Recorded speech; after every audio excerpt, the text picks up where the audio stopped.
அனைவருக்கும் வணக்கம். மீஞ்சூரில் ஒரு 4 பேர் வந்து கஞ்சா போதையில் போய் ஒரு பொண்ணை வந்து பாலியல் சீண்டலுக்கு உட்படுத்தியிருக்காங்க. அந்த பொண்ணு வந்து கத்தி சத்தம் போட்டதுனால இவனுங்க கத்தியால் வந்து அந்த பொண்ணை வெட்டியிருக்கானுங்க. இப்போ அந்த பொண்ணு வந்து ஹாஸ்பிட்டலில் அட்மிட் ஆகி ட்ரீட்மெண்ட் எடுத்துகிட்டு வந்துட்டுருக்காங்க. இந்த 4 பேரையும் வந்து போலீஸ் அரெஸ்ட் பண்ணியிருக்காங்க. ஸோ இவனுங்களோட வயசெல்லாம் பார்த்தீங்கன்னா 19, 22, 25 அப்படி தான் இருக்குது. ஸோ எப்படி இவனுக்கு ட்ரக்ஸ் வந்து ஈஸியாக கிடைக்கிது? கவர்மெண்ட் வந்து இதை ஏன் வந்து கண்ட்ரோல் பண்ணவே இல்லை? ஒருவேளை இவங்க கவர்மெண்ட் ஆக்ஷன் எடுத்துருந்துச்சுன்னா, ப்ராப்பரான ஆக்ஷனோ இல்லை கடுமையான தண்டனையும் இருந்துருச்சுன்னா, இவனுங்க வந்து இந்த மாதிரி ட்ரக்ஸ் வந்து இவனுக்கு ஈஸியாக கிடைக்கவும் கிடைக்காது. இவனுங்க இந்த தப்பு பண்ணுறதுக்கும் யோசிப்பாங்கல்ல.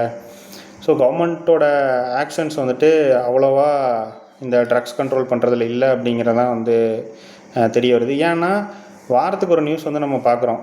60 வயது மூதாட்டியை வந்து கஞ்சா போதையில் கற்பழித்து ஒருத்தர் கொன்றான், இல்லைனா குழந்தைய வந்து பாலியல் பலாத்காரம் பண்ணி சாகடிச்சிட்டான் அப்படிங்கிற மாதிரி நியூஸ் கண்டினியூஸாக வந்துக்கிட்டே இருக்குது. வீக்லி ஒன்ஸ், வீக்லி ட்வைஸ் அந்த மாதிரி.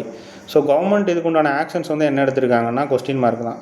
ஏன்னா ஆக்ஷன் எடுத்திருந்தாங்கன்னா இந்த மாதிரி விஷயம் கண்ட்ரோல் ஆகிருக்கணும்ல. கண்ட்ரோலே ஆகலைல்ல.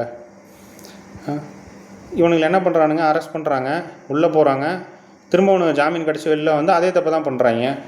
இந்த 4 பேருக்கு மேலே வந்து ஆல்ரெடி கேஸ் இருந்திருக்கு. கார் கண்ணாடியை உடச்சி காரை வந்து திருட ட்ரை பண்ணியிருக்கானுங்க. அது மூலிமா அரெஸ்ட் பண்ணி உள்ளே போயிட்டு திரும்ப வந்திருக்கானுங்க. வெளியில் வந்து அவனுக்கு வேறு ஒரு தப்பு பண்ணுறானுங்க, ட்ரக்ஸ் அடிச்சுட்டு. ஸோ ட்ரக்ஸை கண்ட்ரோல் பண்ணுறதுக்கு கவர்மெண்ட் ஏதாவது நெசசரி ஆக்ஷன் வந்து கண்டிப்பாக எடுக்கணும். ஏன்னா இது மூலிமா கொலை நடக்குது, கற்பழிப்பு நடக்குது. இதுக்கெல்லாம் மூல காரணம், அடிப்படை காரணம்னு பார்த்தீங்கன்னு சொன்னால் இந்த ட்ரக்ஸு தான். எப்படி ஒரு காலேஜ் படிக்கிற பையனுக்கு ஈஸியாக ட்ரக்ஸ் போய் சேருது? எப்படி அவன் இவ்வளோ அக்சசபிளாக போய் வந்து ட்ரக்ஸ் வாங்குகிறான்? ஸோ அப்போ கவர்மெண்ட் என்ன பண்ணிகிட்ருக்கு அப்படிங்கிற கொஸ்டின் மார்க் வருது. ஸோ என்ன பண்ணிகிட்ருக்குன்னு நீங்கள் சொல்லுங்கள். தேங்க்யூ.